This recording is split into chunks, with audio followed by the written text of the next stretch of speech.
Hi friends, this is ఆర్పి. ఈరోజు 13th ఫిబ్రవరి 2025. So ఈరోజు market ఎలా జరిగింది, రేపు ఎలా ఉండొచ్చు, లెవెల్స్ ఎలా ఉన్నాయి, ఇవన్నీ కూడా చూద్దాం. సో ఈరోజు మార్కెట్ నెగిటివ్లోనే క్లోజ్ అయింది. ఈరోజు చూస్తే నిఫ్టీకి వీక్లీ ఆప్షన్ ఎక్స్పైరీ, సో అది కూడా ఎఫెక్ట్ పడింది మనకి మార్కెట్లో. ఎందుకంటే ఇంట్రాడేలో హై వాలటిలిటీ, చాలా హై లెవెల్కి వెళ్ళిన తర్వాత బాగా డౌన్ అయింది. ఒకసారి అది ఇంట్రాడే చార్ట్ కూడా చూద్దాం మనం ఎలా మూవ్ అయింది అనేది. సో సెక్టోరియల్గా చూస్తే ఐటీ చాలా లాస్లో క్లోజ్ అయింది. Nifty, IT, PSU banks, FMCG ఇవన్నీ కూడా నెగిటివ్లో ఉంటే పాజిటివ్గా క్లోజ్ అయిన స్టాక్స్లో ఫార్మా ఉంది. ఈరోజు ఫార్మా స్టాక్స్లో కొంచెం పాజిటివ్ మూమెంటం కనిపించింది. Pharma, health care, metal, reality బాగా డౌన్ అయిన తర్వాత ఈరోజు కొంచెం రికవరీ కనిపించింది ఓవరాల్గా సెక్టోరియల్గా. తర్వాత మీడియాలో కూడా కొంత పాజిటివ్నెస్ ఉండింది. సో నిఫ్టీ మైనస్లోనే క్లోజ్ అయింది, 13.85 పాయింట్స్. సో నిఫ్టీ 50 స్టాక్స్లో మనం పాజిటివ్గా క్లోజ్ అయిన స్టాక్స్ చూస్తే నిఫ్టీ 50లో పాజిటివ్గా Bajaj Finserv, Sun Pharma, Tata steel, Bajaj finance, Cipla, Kotak bank, JSW steel ఇవన్నీ కూడా పాజిటివ్గా క్లోజ్ అయితే, నెగిటివ్గా క్లోజ్ అయిన స్టాక్స్లో అదానీ గ్రూప్ 2 స్టాక్స్ ఉన్నాయి. Adani enterprises and Adani ports, ఇవి రెండు కూడా నెగిటివ్లో క్లోజ్ అయ్యాయి. Next hero motor Corp, Infosys, ONGC, TCS, SCL tech. So IT స్టాక్స్లో కూడా కొంచెం సెల్లింగ్ ప్రెజరే కనపడింది. ఇక్కడ చూస్తే ఇన్ఫోసిస్, టీసీఎస్, హెచ్సిఎల్ టెక్ ఇవన్నీ కూడా మైనస్లో క్లోజ్ అయ్యాయి. దాంతోపాటు LNT, SBI, Titan, Nestle India, Tata consumer ప్రొడక్ట్స్లో కొంత ప్రాఫిట్ బుకింగ్ లాంటిది కనిపించింది. తర్వాత Britannia, Eicher Motors, HDFC bank ఇవన్నీ కూడా నెగిటివ్గా క్లోజ్ అయ్యాయి. ఫస్ట్ మనం నిఫ్టీకి టెక్నికల్ లెవెల్స్ చూద్దాం ఒక్కసారి. లెవెల్స్లో మార్పు లేదు. మనం నిన్న అనుకున్న లెవెల్ 23,220 మనకి రెసిస్టెన్స్ పాయింట్ అనుకున్నాం. సో ఈరోజు మనకి ఇంట్రాడేలో ఈ లెవెల్ ఎట్లా ప్లే చేసిందో ఒక్కసారి మనం చూద్దాం. లోయర్ టైం ఫ్రేమ్ చార్ట్ తీసుకొని దాంట్లో చెక్ చేద్దాం. ఇది నిఫ్టీకి 15 minutes candle stick chart. So మనం రెసిస్టెన్స్ పాయింట్ అనుకున్నది 23,220. ఇది మనకి రెసిస్టెన్స్ అనుకున్నాం. నిన్న వీడియోలో మనం డిస్కస్ చేసాం. టెక్నికల్గా రెసిస్టెన్స్ పాయింట్ ఇది 220. దాని తర్వాత మనకి కీ లెవెల్ ఉంటుంది 330 or 340 లెవెల్ దగ్గర. సో ఫస్ట్ మనకి ఈ లెవెల్ ఎట్లా ప్లే చేసింది అనేది ఈరోజు చూడండి. ఇది నిన్నటి క్లోజింగ్, ఇది నిన్న క్లోజ్ అయిన ప్రైస్. ఈ క్యాండిల్ ఆల్మోస్ట్ మనకి నిన్న 23,040-45 లెవెల్స్ దగ్గర క్లోజ్ అయింది. సో ఈరోజు మార్కెట్ స్టార్ట్ అయిన తర్వాత మూమెంటం ఎలా ఉందో చూద్దాం. ఇది 15 minutes క్యాండిల్ స్టిక్ చార్ట్ ఇది. So first 15 minutes, next 15 minutes. So ఇది చూడండి. సో నెక్స్ట్ హైయర్ లెవెల్కి వెళ్తుంది. సో మన లెవెల్ని ఆల్మోస్ట్ టెస్ట్ చేసింది. ఇప్పుడు టెస్ట్ చేసిన తర్వాత అక్కడ రిజెక్షన్ స్టార్ట్ అయింది, ప్రైస్ డ్రాప్ అవుతుంది అక్కడి నుంచి. సో ఎప్పుడైతే మన లెవెల్ దగ్గర ఒక రిజెక్షన్ క్యాండిల్ వచ్చిందో అది మనకి ఒక సెల్లింగ్ ఆపర్చునిటీ, ఇక్కడ నుంచి ఫాలో అవుతూనే ఉంది. అండ్ ఆల్మోస్ట్ డే లోకి దగ్గర వచ్చినప్పుడు ఇంట్రాడేలో ప్రాఫిట్స్ బుక్ చేసుకోవచ్చు. ఇది ఈరోజు జరిగిన trading. So simple trade plan చేసుకోవచ్చు మనం ఇంట్రాడే ట్రేడ్ చేసేటప్పుడు. మన లెవెల్ దగ్గరకు వచ్చి ఆ లెవెల్ దగ్గర ఒక బేరిష్ క్యాండిల్ ఫామ్ అయితే అది మనకి సెల్ ఎంట్రీ, మన స్టాప్ లాస్ దీనిపైన ఎక్కడో పెట్టుకుంటాం. సో లోయర్ లెవెల్లో ప్రాఫిట్ బుకింగ్ దగ్గరికి, ఇది ఎగ్జాక్ట్లీ లోయర్ దగ్గరకు వచ్చిన తర్వాత ప్రాఫిట్ బుకింగ్ జరిగింది.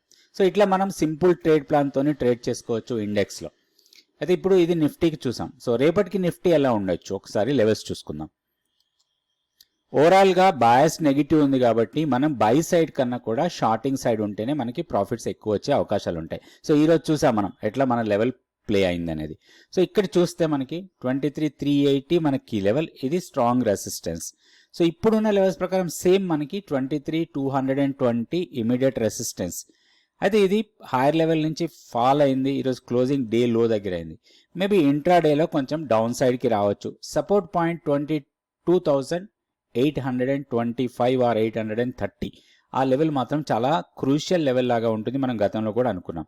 ఇక్కడ సపోర్ట్ తీసుకుంటే ఒక కౌంటర్ ట్రేడ్ లాంటిది తీసుకోవచ్చు ఇంట్రాడేలో. సో ఇట్లా కౌంటర్ ట్రేడ్ చేస్తే మనకు ఒక 30-40 పాయింట్స్ ప్రాఫిట్ కోసమే చూడాలి, ఎక్కువ ప్రాఫిట్ కోసం చూడొద్దు. వన్స్ ఈ లెవెల్ బ్రేక్ అయి దీనికన్నా డే కింద క్లోజ్ అయితే మాత్రం షార్ప్ ఫాల్ ఉండొచ్చు, డౌన్ సైడ్కి రావడానికి ఎక్కువ అవకాశాలు ఉన్నాయి.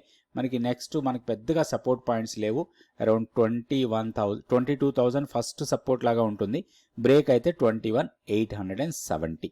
సో చాలా షార్ప్ డౌన్ సైడ్కి రావడానికి అవకాశాలు ఉన్నాయి. ఎందుకంటే ఇక్కడ ఉన్న లెవెల్ ఏదైతే ఉందో చాలా crucial level, maker break level లాగా పనిచేస్తుంది.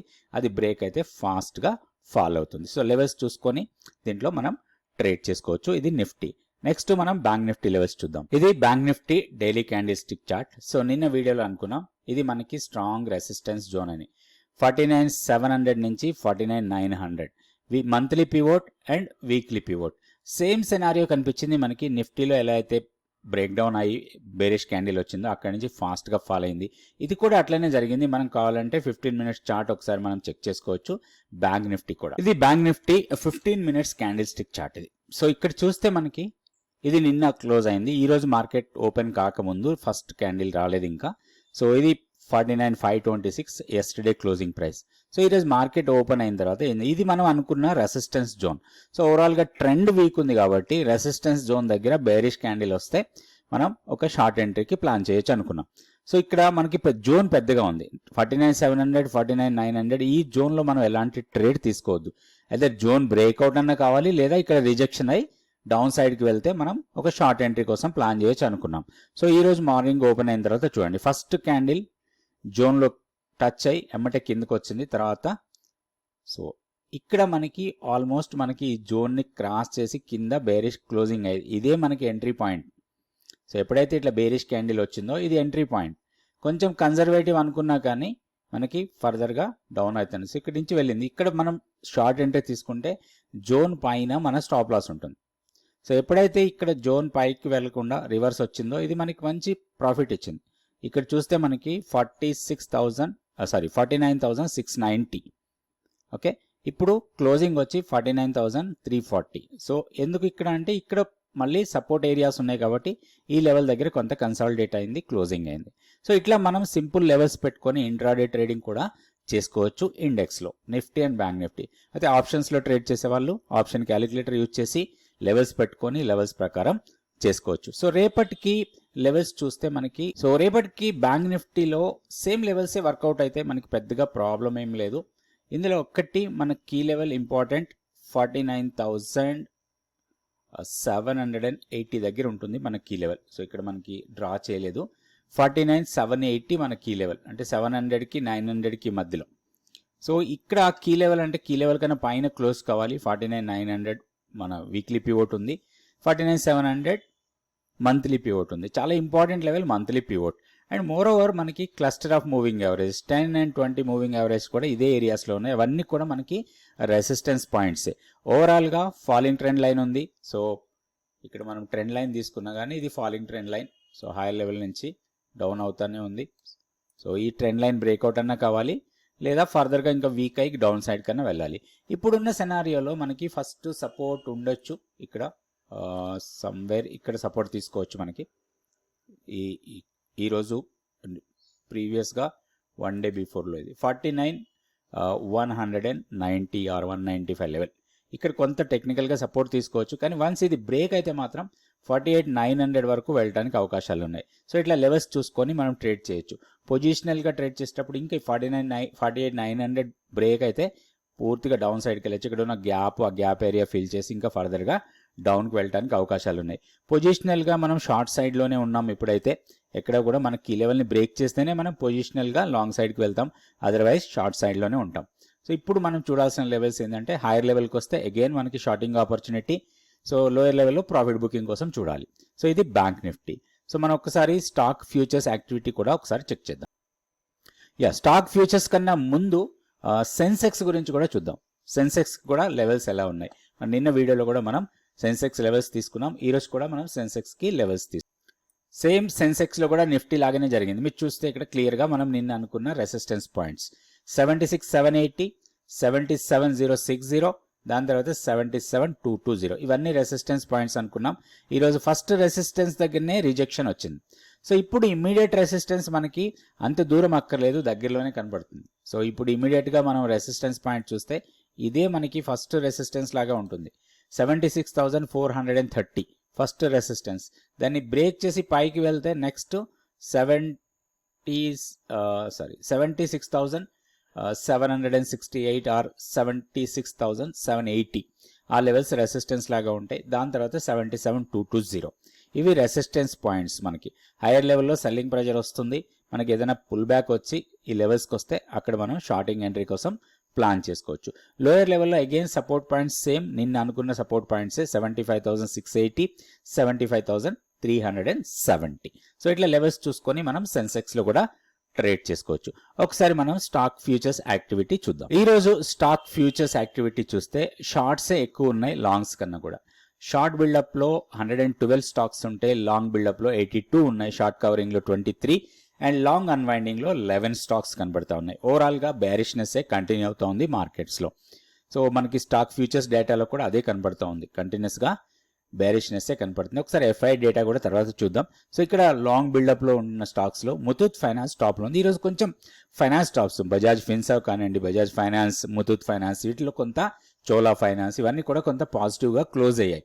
సో వీటిల్లో కొంత ఓపెన్ ఇంట్రెస్ట్ పెరుగుతూ ప్రైస్ కూడా పెరుగుతూ ఉంది. బజాజ్ ఫిన్సర్వ్ ఒకటి, ముతూట్ ఫైనాన్స్ ఒకటి, చోలా ఫైనాన్స్ ఒకటి, 3 ఫైనాన్స్ కంపెనీస్ కూడా బాగానే పెర్ఫామ్ చేశాయి అనుకోవచ్చు ఈరోజు. దాంతో పాటుగా ఎస్బీఐ కార్డ్, తర్వాత RBL bank, escorts, prestige, Motherson సుమి, డాక్టర్ రెడ్డి, బాలకృష్ణ ఇండస్ట్రీస్, ఇవన్నీ కూడా ఓపెన్ ఇంట్రెస్ట్ పెరుగుతూ ప్రైస్ పెరిగిన స్టాక్స్ లాంగ్స్ బిల్డ్ అవుతున్నట్టు. అదేవిధంగా షార్ట్స్ ఎక్కువ ఎక్కడ బిల్డ్ అవుతున్నాయి, మనం నిన్న వీడియోలో మనం కేఈఐ, తర్వాత UBL, SJVN, pi industries, Nykaa, Bharat forge, Hindustan petroleum, Adani enterprise, NCC, వీటన్నిటిలో కూడా కొంత షార్ట్స్ ఎక్కువగానే బిల్డ్ అవుతున్నట్టు కనపడుతుంది. షార్ట్ కవరింగ్లో చాలా కొన్ని స్టాక్స్ మాత్రం 23 స్టాక్స్ షార్ట్ కవరింగ్ కనబడుతున్నాయి. లాంగ్ అన్వైండింగ్ పెద్దగా లేవు, 11 స్టాక్సే ఉన్నాయి. సో ఇట్లా మనం లిస్ట్ తీసుకొని ఇట్లాంటి స్టాక్స్ సెలెక్ట్ చేసుకొని వాటిలో టెక్నికల్ లెవెల్స్ ప్రకారం ట్రేడ్ చేసుకోవచ్చు. ఎప్పుడైతే లాంగ్స్ బిల్డ్ అవుతున్న స్టాక్స్ ఉన్నాయో వాటిలో మనం లాంగ్స్ కోసం ప్లాన్ చేయొచ్చు, షార్ట్స్ బిల్డ్ అవుతున్న స్టాక్స్లో షార్ట్ ఎంట్రీస్ కోసం ప్లాన్ చేసుకోవచ్చు. టెక్నికల్గా లెవెల్స్ చూసుకొని దాని ప్రకారం మనం ట్రేడ్ చేసుకోవాలి. ఇప్పుడు ఎఫ్ఐ డేటా ఒకసారి చూద్దాం. నిన్న కూడా ఎఫ్ఐఐస్లో సెల్లింగ్ ప్రెషరే కనిపించింది. ఎఫ్ఐఐ డేటాలో నిన్న కూడా అదే ఉంది, కంటిన్యూస్గా సెల్లింగే ఉంది. ఎక్కడ కూడా ఒక బయింగ్ ఆపర్చునిటీ అంటే బయింగ్ ప్రెషర్ అయితే కనపట్లేదు. వీళ్ళు ఎక్కడ కూడా నెట్ బయ్యర్స్ లాగా లేరు. 12th ఫిబ్రవరి కూడా 4,969 crores మైనస్సే ఉంది. సో మనకి ఇంకా ఒక పాజిటివ్ ఫిగర్ అట్లా ఇప్పుడే ఈరోజు కూడా మోస్ట్లీ సెల్లింగ్ ఉండే ఉంటుంది. ఎందుకంటే ఆ మధ్యాహ్నం తర్వాత మార్కెట్ ఏదైతే ఫాల్ అయిందో అది మెయిన్గా ఎఫ్ఐఐ సెల్లింగ్ ప్రెషర్తోనే ఫాల్ అయి ఉండొచ్చు అనుకోవచ్చు మనం. సో ఓవరాల్గా ఇంకా మనకి పాజిటివ్ బయాస్ అయితే రాలేదు మార్కెట్లో, సెల్ అండ్ ర్యాలీ మోడ్లోనే ఉండొచ్చు. కాకపోతే ఈరోజు మార్కెట్లో మిడ్ క్యాప్లో మాత్రం కొంత పాజిటివ్నెస్ కనిపించింది కొన్ని స్టాక్స్లో. అయితే ఇప్పుడు మనం as a investor or a trader ఏదన్నా అనుకోవచ్చు, మార్కెట్లో మాత్రం చాలా జాగ్రత్తగా ఉండాలి. ఓవరాల్గా హెవీ సెల్లింగ్ ప్రెషర్ కాబట్టి. ఇంకొకటి, ఈ మధ్య కాలంలో కొంచెం ఫ్యాన్సీగా పెరిగిన స్టాక్స్ ఉన్నాయి, మీ అందరికీ తెలిసిన స్టాక్స్ అవన్నీ కూడా. వాటిలో మీరు చూస్తే 40%, 30%, 50%, 60% వరకు కూడా కరెక్ట్ అయ్యాయి. ఆ స్టాక్స్లో చాలా జాగ్రత్తగా ఉండండి. లాస్ని ఎప్పుడు యావరేజ్ చేయకండి. ఇట్లాంటి కొన్ని జాగ్రత్తలు తీసుకొని స్టాక్ మార్కెట్లో మనం లాభాలు సంపాదించవచ్చు. ఇష్టం వచ్చినట్టు ట్రేడింగ్ చేయొద్దు, నష్టపోవద్దు. మార్కెట్లో మన డబ్బుని చాలా జాగ్రత్తగా కాపాడుకోవాలి. So thank you so much for watching this video.